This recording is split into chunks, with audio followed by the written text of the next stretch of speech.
이 설교는 대부분 귀납적 전개 방식을 선포하고 있습니다. 이건 뭐냐면 결말을 미리 보이지 않고 질문을 먼저 던진 다음에 결론을 끝에서 찾아가는 미괄식 그런 전개 방법입니다. 그래서 최근에는 전통적인 3단 논법인 첫째, 둘째, 셋째를 가끔 최근에 선포하고는 있지만 대부분은 그렇게 귀납적 방법으로 여러분들과 설교 사역을 함께 나누고 있습니다. 오늘은 좀 특이하게 발단, 전개, 위기, 절정, 결말이라는 드라마를 구성하는 그런 논지 전개 방법을 가지고 말씀을 전하려고 합니다. 제가 친절하게 여기는 발단입니다. 그 다음은 전개입니다. 이렇게 오늘은 말씀을 드리면서 설교를 진행하겠습니다. 먼저 발단입니다. 지난 요나 시리즈 설교에서 말씀드린 것처럼 요나가 참 신기하게도 데칼코마니처럼 대칭을 이루고 있다고 했죠. 1장, 2장 한 무더기와 3장, 4장 한 무더기는 접어놓으면 같은 무늬가 나오는 그런 데칼코마니 같이 대칭을 이루고 있습니다.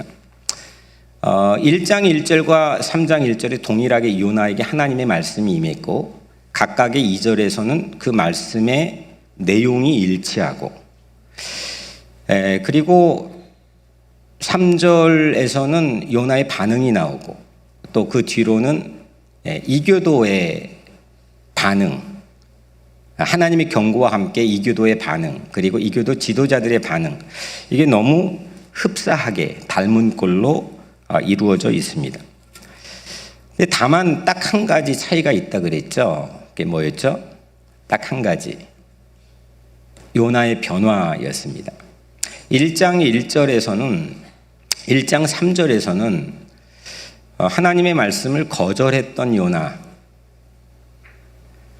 그래서 피해 도망했던 요나가 이제는 3장 3절에서는 하나님의 말씀에 기꺼이 순종하게 되죠. 다시스로 정반대 방향으로 그냥 도망했던 요나, 그 요나가 이제는 3장에선 니느웨로 방향을 틀어 그 말씀을 따라 순종하게 됩니다.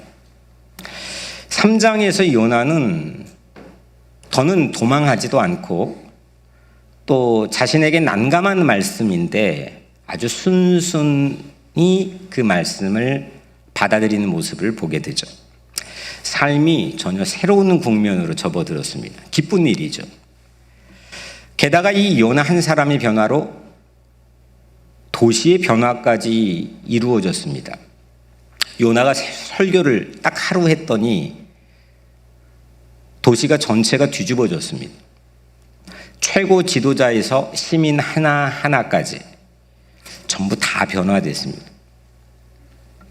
결국 이로 인해서 하나님은 심판을 거둬들이시죠. 도시를 망하게 하지 않으셨습니다. 대단한 성과입니다. 놀라운 일입니다. 한 사람의 마음도 인생도 내 결심도 내 습관도 바꾸기가 어려운데 그게 우여곡절 끝에 요나 한 사람이 바뀌었고 그 변화로 인해서 도시 전체가 변화가 되었습니다. 놀라운 성과입니다. 이쯤 되면 3장의 끝은 어떻게 장식이 되면 좋을까요? 여러분들이 쓴다면 어떻게 그 3장의 끝을 장식할 수 있겠습니까? 아마도 이렇게 절하면 요나가 뛸 듯이 기뻐하며 집으로 돌아가니라. 그 정도 충분한 성과였고 그 정도 놀라운 결과를 맛봤기 때문에 충분히 이것이 매우 상식적인 그 결말의 모습이어야 되지 않을까 싶습니다. 그런데 전개입니다. 그런데 매우 뜻밖의 요나 모습이 4장 첫 절에 소개가 되고 있습니다. 요나가 매우 싫어하고 성내며, 세 가지죠. 매우 싫어했고 화냈다. 이 1절은 한 절 짧은 한 절인데 두 문장이 들어가 있습니다. 첫 번째는 요나가 매우 싫어했다. 두 번째는 요나가 화를 냈다.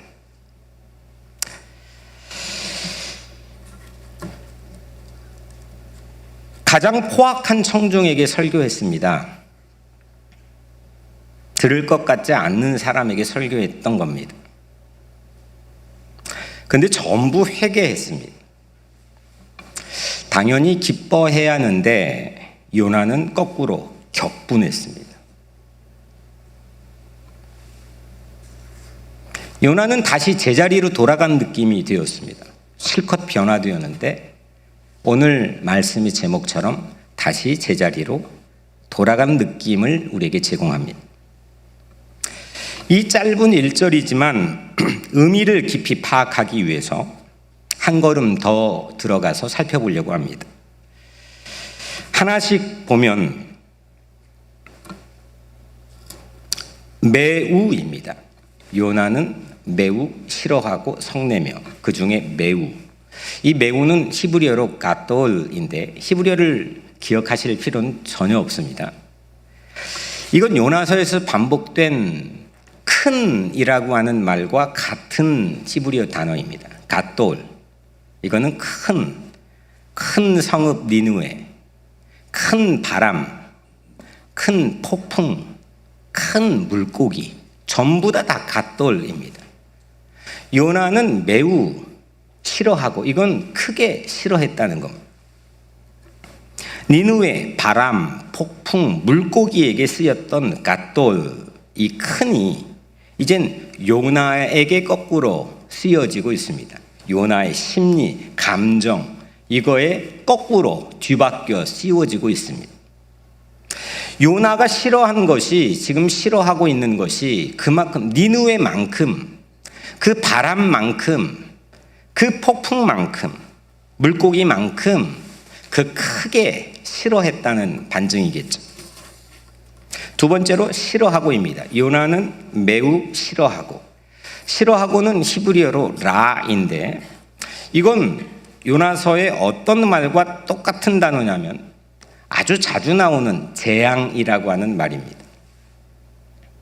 선원들이 배 위에서 제비 뽑기를 하자고 할 때 말했던 재앙, 7절, 8절에 나와 있죠. 1장 7절에 보면 우리가 제비를 뽑아 이 재앙이 누구로 말미암아 우리에게 임하였나 보자.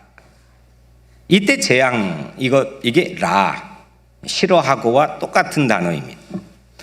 그래서 1절의 첫 번째 문장은 이런 거죠. 요나에게 이런 게 큰 재앙이 되었다. 그러니까 매우 싫어했다는 게 요나에게는 어느 정도냐면 이 사건이 요나에겐 재앙이 되었다는 겁니다. 니느웨가 회개하고 하나님이 심판을 유예하신 것, 이것이 요나에겐 재앙일 정도로 크게 싫어했다는 거죠.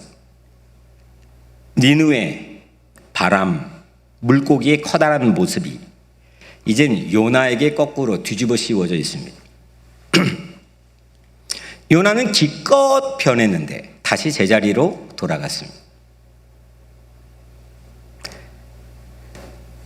요나는 매우 싫어하고 마지막 성내며입니다. 히브리어로 하라인데 이거는 화냈다, angry, 성냈다, 이런 의미로 오늘 우리 성경에 담겨 있지만 또 다른 의미로는 슬프다, 흔들렸다, 혼란스럽다, 이런 의미도 이 하라라고 하는 단어에 담겨 있습니다. 다시 말하면 요나는 매우 싫어하고 성내며 이 오늘 짧은 이 말씀은 다시 말하면 요나에게는 큰 재앙과 같았고 그는 흔들렸다. 이런 뜻으로도 우리는 읽을 수 있는 셈인 거죠. 요나는 여튼 제자리로 다시 돌아간 그런 인상을 우리에게 제공합니다. 물고기 뱃속에서 어렵사리 깨우쳤고 가까스로 니느웨에 갔으며 천신만고 끝에 도시부흥을 맛본 건데 요나는 다시 제자리로 가버리고 말았습니다. 요나에게 더 이상 복구가 가능할까요? 어떻게 생각하십니까? 요나에게 다시금 그 물고기 뱃속에서 맛봤던 자기 삶의 회심과 변화가 다시금 복구될 수 있을까요? 여러분들이 이럴 때가 있습니까? 애써 쌓은 모래성이 밀물에 쉽게 와르르 무너지는 것처럼 어렵사리 맛본 우리의 삶의 변화가 한순간에 수포로 돌아갈 때가 있지요. 뺑뺑 돌긴 하지만 늘 제자리인 회전목마처럼 시간은 흘러가는 것 같은데 늘 제자리인 시계 초침처럼 우리도 그렇게 제자리일 때가 있겠죠. 왜 다시 제자리일까요? 왜 다시 제자리일까? 요나도 한낱 사람이었다는 겁니다.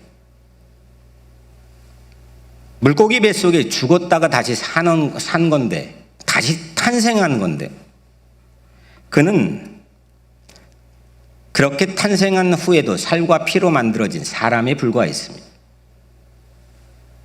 완전하지 않았죠. 여전히 썽을 내고 있고요. 또 좌절합니다. 요나는 지금 이렇게 스테인글라스에 있는 성인이 아닙니다. 우리는 간혹 이런 기대를 하고 때론 그 기대가 압박을 주긴 하는데 거듭나면 모든 게 거듭난 후에 장밋빛으로 변해질 거라고 생각하기도 합니다. 거듭난 후엔 더는 어떤 문제도 나에게 문제로 다가오지 않고 더는 죄도 짓지 않을 것이라고 우리는 기대하기도 하고 그런 압박을 받기도 합니다. 그런데 요나는 매우 싫어했고 썽을 내고 있습니다. 도시의 좋은 일인데 하나님이 하신 일인데 그게 요나 입장에선 재앙이 되었고 그는 그로 인해 흔들렸습니다.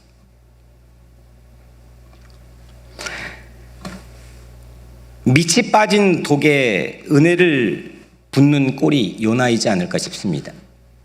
부어도 늘 그 제자리. 놀랍게도 바울도 이런 고심을 동일하게 한 흔적이 로마서 7장 마지막에 언급되어 있습니다. 로마서 7장 21절에는 바울이 솔직하게 자기 고심을 토로합니다. 내가 한 법을 깨달았노니 곧 선을 행하기 원하는 나에게 악이 함께 있는 것이로다. 얼마나 고달팠을까요?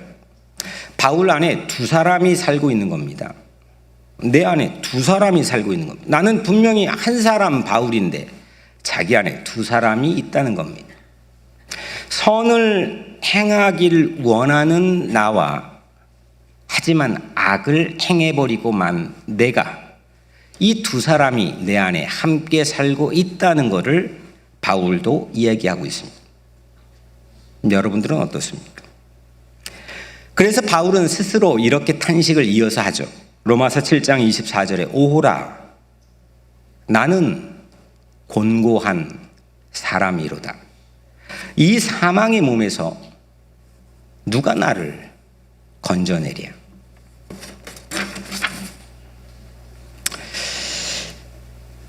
제가 까먹었는데 위기를 지금 하고 있습니다. 프랑스의 위대한 신학자 작 엘릴은 이걸 빗대서 한 말씀은 아닌데 거룩함의 신기루라고 하는 멋진 말을 남겨놓았습니다. 거룩이라는 게 꼭 신기루 같아서 보이는데 다가가면 아무것도 없이 사라져버리는 것 같다는 의미겠죠. 제자리, 다시 제자리, 또 제자리.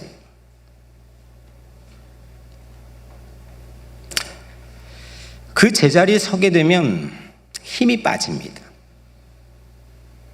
그리고 좌절하게 되죠.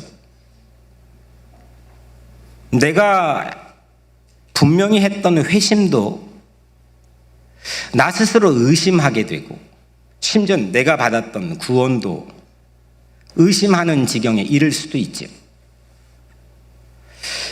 과거에 분명히 일어났던 일인데 모두 그 제자리에서는 허사가 돼버리는 것 같은 그런 느낌을 우리는 갖게 됩니다. 제자리라고 정말 모든 게 허사일까요? 과거의 모든 좋았던 경험들은 꽝이 되는 걸까요? 왜 다시 제자리일까요? 제자리의 의미는 정말 없는 것일까요? 제자리 경험자였던 요나는 우리에게 분명히 할 말이 있기 때문에 성경에 오늘 소개되고 있지 않을까요? 다시 제자리의 의미는 무엇일까요? 요나조차도 바울마저도 그랬다면 뭐 나라고 별 수 있겠어? 라고 생각하는 사람에게는 요나가 제자리의 의미를 절대로 말해주지 않을 겁니다. 아니, 성경에 이런 사람도 그랬는데 나라고 별 수 있겠어? 보편적으로 그렇게 자기 위안을 삼는 사람에겐 성서는 절대로 그 제자리의 의미를 우리에게 말하지 않습니다. 나를 정당화하고 나를 합리화하려고 하는 대신에 그 내 제자리를 받아들이고 그 제자리를 인정하고 그리고 한 걸음 나아가 주께 용서를 구하면 그 제자리에 담겨있는 의미를 우리는 들을 수 있게 됩니다. 절정입니다. 요즘 저는 부서진 사람이라고 하는 책을 읽고 있는 중입니다. 이런 책인데 브루도프 공동체를 위해 일평생 헌신했던 요한 하인리 아놀드라고 하는 한 사람의 생애를 그 외손주인, 하버드를 졸업한 외손주인 손주가 그 할아버지를 기억하며 쓴 책입니다.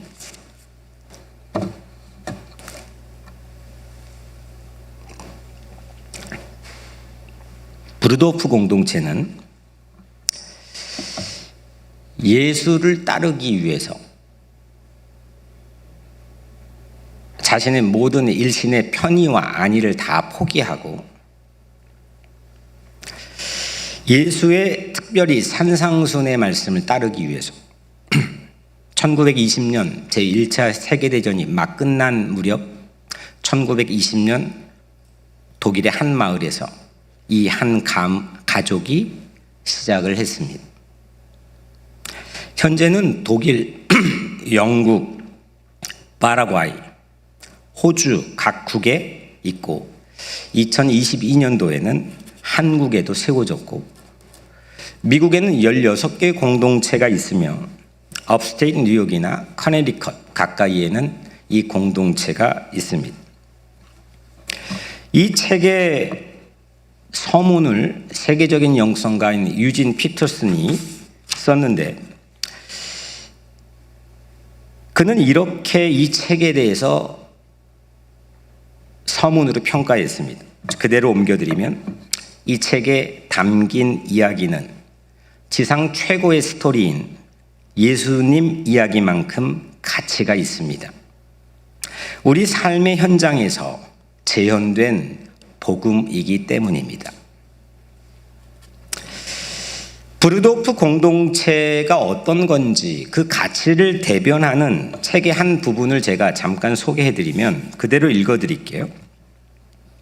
사람들은 네 이웃을 네 몸과 같이 사랑하라 하신 예수님의 명령을 고귀하지만 실현 불가능한 것으로 생각했다.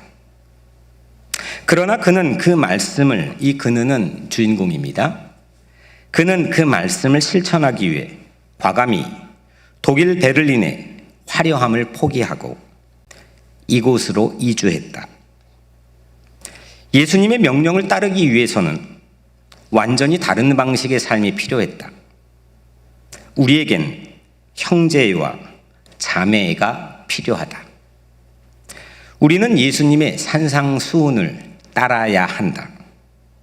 정의와 용서, 일체의 삶이 오늘날에도 가능하다는 것을 보여줘야 한다. 이게 브루도프가 세워진 배경이고 또 그 안에 담겨있는 가치입니다.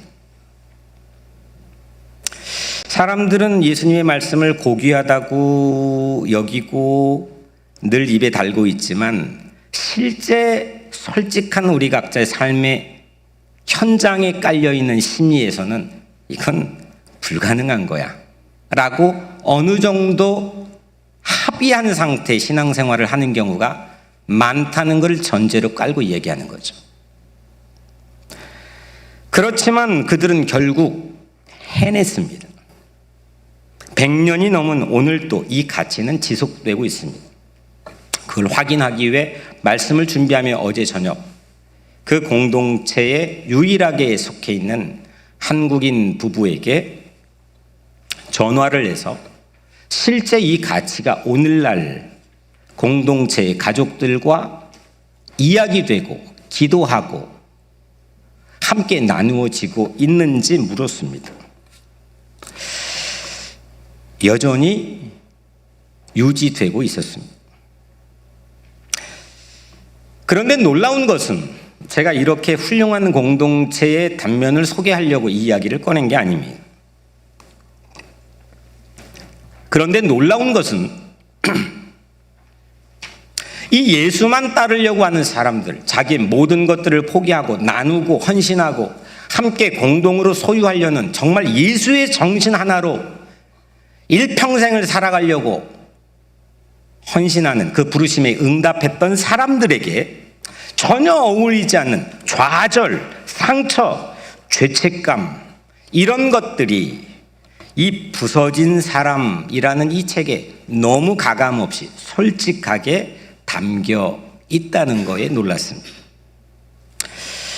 그런 부분을 이 책에서 발췌 소개를 잠깐 해드리면 그대로 읽어드립니다. 할아버지와, 이 할아버지는 손주가 쓴 주인공이죠. 할아버지와 사이가 어그러진 몇몇 친척은 수십 년 동안 할아버지를 만나지 않았음에도 지금까지 할아버지 모든 것을 경멸하고 있다. 할아버지께 상담받은 사람, 할아버지께 무수한 도움을 받았던 한 사람이 수년 후 할아버지를 살해하려 했던 일도 있었다. 그는 자신이 할아버지를 쏘기 직전 마음을 바꿔 방아쇠를 당기지 않았다고 우쭐대기까지 했다.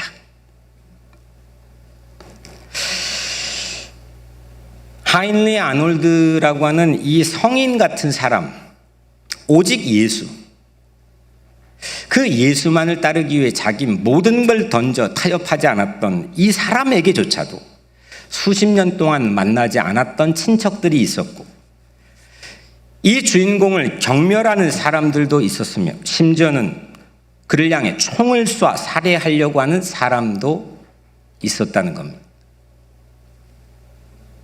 모든 걸 주고 나누려고 했던 사람, 모든 걸 도와주려고 했던 사람에게 그 주변에도 이런 사람들이 있었고 때마다 이 책에선 이 주인공이 느끼는 솔직한 심경이 제자리 같았다는 겁니다. 공동체가 시작한 지 3년이 접어들 무렵 1922년 이 공동체의 생계가 1차 세계대전 막 끝난 패전국 입장이었던 독일이었으니까 얼마나 경제적으로 심각한 어려움이 있었겠습니까? 그 심각하게 어려울 때였습니다. 공동체의 사람들은 이 책의 주인공을 다음처럼 비난했습니다. 이 모든 게 백일몽이야. 우리 보고 믿음으로 살라고? 재정적인 지원, 안정적인 운영자금을 마련할 수 있는 철저한 계획을 세우라고. 예수님이 어쩌고 저쩌고 떠들기만 하면 뭐해? 현실도 생각해야지. 현실, 당신은 사기꾼이야. 이 말을 들었던 그 순간 주인공의 모습을 묘사한 책의 구절이 이어서 나오는데 이렇습니다. 그는 그날 계단 아래에서 혼자 울고 있었다.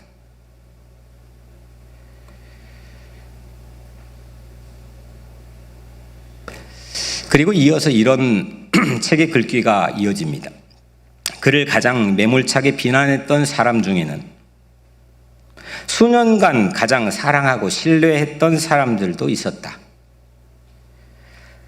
비난도 모자란 듯 공동체를 그날 떠나버린 그들은 한여름에도 귀한 땔감을 태워 없앴고 값어치 있는 물건들은 모조리 챙겨갔으며 가구와 농기구들도 처분해버렸다. 오로지 7명 가족만 남고 모두가 그날 공동체를 떠나버렸다. 파탄이었다. 제자리입니다. 제자리로 돌아갔습니다.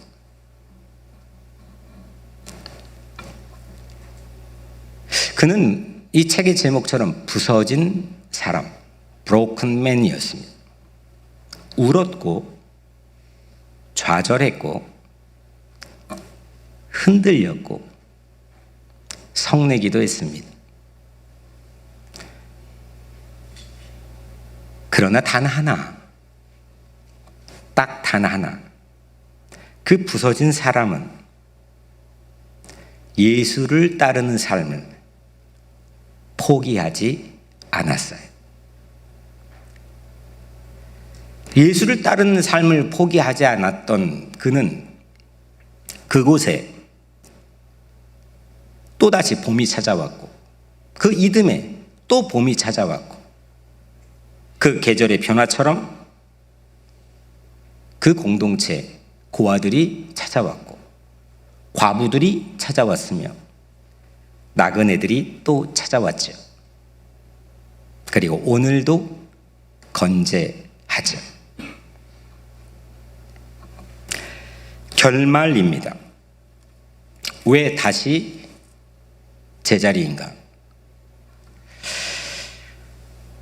제자리는 이 부서진 나를 마주할 수 있는 곳입니다. 깨어진 나, 이렇게 브로큰돼 버린 부서진 나를 대면하지 않고서 받아들이지 않고서 그 누구 어떤 인간도 하나님의 자비를 구하지 않을 겁니다. 그래서 제자리는 하나님의 뜻을 더 깊이 깨닫고 하나님을 만날 수 있는 어쩌면 유일한 자리일지도 모릅니다. 구원받은 한 크리스찬이 성화로 접어들어 sanctification이라고 하는 성화되어 가는 교리적인 의미에서의 공부로만 알고 있는 지식이 아니라 이런 과정이 성서에 담겨 있고 역사 속에 예수를 믿어가며 성화되어 가는 모든 사람들이 공통적인 모습 아닐까요? 이 책의 맨 앞에 이렇게 쓰여 있습니다. 상처가 없다면 당신은 어떤 존재가 될까? 천사도 어쩔 수 없는 가련하고 실수투성이인 이 땅의 자녀들을 깨우칠 자는 생애 수레바퀴에 짓눌려 부서진 그 한 사람. 사랑의 군용에는 오직 상처 입은 병사만이 복무할 수 있으니.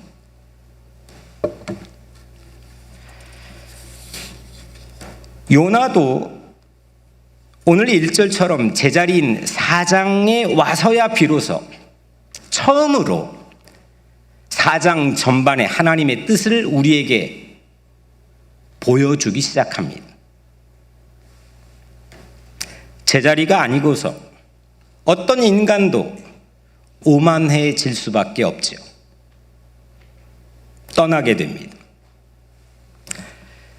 이런 의미에서 제자리는 크리스찬들에게는 숙명처럼 피할 수 없는 자리이며 동시에 은혜를 향해 뛸 수 있는 뜀틀이기도 합니다. 바울의 제자리를 볼까요? 로마서 7장 24절, 좀 전에 말씀드렸던 오라 나는 곤고한 사람이로다. 이 사망의 몸에서 누가 나를 건져내랴. 누가 나를 건져낼까 물을 수밖에 없는 그 제자리가 아니고서는 사망의 몸에서 나를 건져줄 수 있는 유일한 하나님을 바라볼 수 없게 되겠죠. 이것이 제자리에 담겨있는 영적 의미가 아닐까요? 바울은 로마서 7장 마지막에서 그 제자리를 경험한 직후 로마서 8장 첫 절에 어떤 고백을 합니까? 그러므로 이제 그리스도 예수 안에 있는 자에게는 결코 정죄함이 없나니. 바로 이거죠. 제자리였기 때문에, 다시 그 자리였기 때문에, 내 안에 두 사람이 있었기 때문에, 흔들렸기 때문에, 원했지만 실제 다른 것을 행했기 때문에, 예수 안에 있을 때만이 결코 누구도 나를 정죄할 수 없다고 하는 오롯이 예수를 바라볼 수 있게 된 것 아니겠습니까? 바울은 그 제자리에서 예수의 진짜 용서하심을 만나게 된 거죠. 자신이 스테인글라스에 숭고한 성인이 되어서가 아니라 그 제자리에서 늘 다람쥐 쳇바퀴 돌듯 늘 나는 그 형편없는 내 안에 두 사람을 품고 살고 있는 그 제자리에서 나를 정죄하지 않으시는 예수의 참다운 용서를 바울은 만나고 우리에게 말씀하고 있는 거죠. 로마서 7장 막판에 그 제자리에서 기죽고 우중충해버렸던 바울이 로마서 8장 마지막 어떤 모습으로 바뀌었나요? 로마서 8장 37절에는 이 모든 일에 우리를 사랑하시는 이로 말미암아 우리가 넉넉히 이기느니라. 여전히 8장 마지막에서도 바울은 곤고한 사람이었을 겁니다. 자신 안에 두 사람이 있었을 겁니다. 하지만 오호라 곤고한 사람이었지만, 그는 제자리였지만, 이런 곤고한 자신을 사랑하시는 오직 예수로 말미암아 바울은 넉넉히 이길 수 있다고 확신했습니다. 이것이 복음이지요. 요나는 사람이었습니다. 바울도 한낱 사람이었습니다. 놀라운 건 예수님도 사람이셨습니다. 그 사람 예수, 인카네이션 된, 성육신 된 그 사람 예수는 내 연약함을 모두 아신다 했죠. 히브리서 4장 15절에 우리에게 있는 대제사장은 우리의 연약함을 동정하지 못하실 리가 아니요 모든 일에 우리와 한결같이 시험을 받으신 자로 돼 죄는 없으시니라. 예수님은 나의 전부를 다 아십니다. 내가 흔들리는 것도, 내가 썩내는 것도, 내가 슬퍼하는 것도, 내가 혼란스러운 것도. 주님은 나를 전부 다 아십니다. 그런데 나를 용서하신 후에도 또다시 나는 성내고 억지 부리고 제자리인 나를 매번 상대해야 되는 그 예수님은 그런 나를 상대를 다시 할 때 전혀 놀라워하지 않으십니다. 이게 실제로 우리는 믿어지지 않을지도 몰라요. 왜냐하면 세상에는 이런 분이 없기 때문입니다. 그런데 예수님은 실제 그러신 줄로 믿습니다. 맨날 제자리인 것 같은 나로 인해서 그 예수님의 사랑이나 용서는, 그분의 인내는 절대 고갈되지 않습니다. 메마른 법이 없습니다. 오히려 이렇게 내 반항적인 내 자신이 무릎 꿇고 그 제자리인 나를 대면하고 받아들이고 인정하고 무릎 꿇고 예수님께 나온다면 나를 똑같이 받아주시고 용서받는 자리로 나를 이끌어 주시는 줄로 믿습니다. 왜냐하면 70번씩 7번이라도 용서하시는 것은 오직 예수님만 나에게 하실 수 있는 일이거든요. 70번씩 7번 용서가 아니라면 이 자리에는 그 누구도 제자리일 수밖에 없는 구제불능이므로 예수님의 70번씩 7번의 용서만이 우리의 구원의, 우리의 삶의 희망인 줄로 믿습니다. 사랑하는 여러분, 혹 부서진 나 아닙니까? 깨어진 나 아닌가요? 흔들리진 않나요? 슬프지는 않습니까?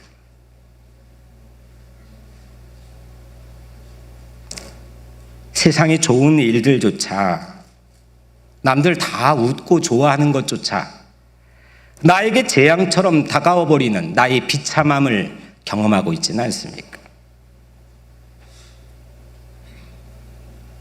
그게 사람이고 그게 나입니다. 제자리처럼 느껴집니까? 거룩함의 신기루에 빠져 있나요? 밑빠진 독 신세인가요? 내 안에 두 사람이 살고 있나요? 오라 곤고한 사람인가요? 내가 요나인가요? 바울처럼 깊은 우울에 젖어 있나요? 그 제자리들을 지금 받아들이고 인정하기를 바랍니다. 그리고 예수님께 나오시길 바랍니다. 예수 안에 있는 자에게는 어떤 제자리에 있는 자일지라도 결코 정죄함이 없는 줄로 믿습니다. 내 연약함을 다 아시고 자비를 끊임없이 베풀어 주시는 그 예수 그리스도로 말미암아 우리 모두는 이 길이라고 확신하기를 주의 이름으로 축원합니다.